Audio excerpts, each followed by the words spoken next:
Wachungaji mtakuja kupele. Pasilia kwa nyumba kule. Tengeneza harusi yako na Bwana.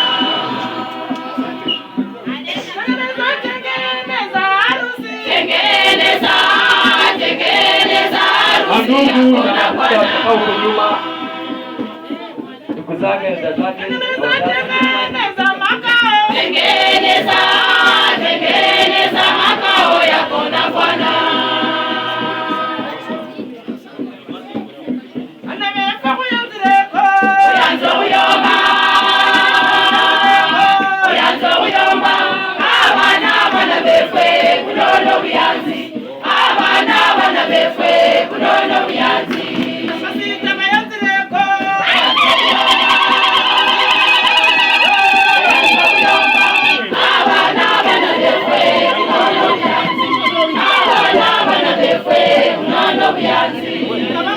Wala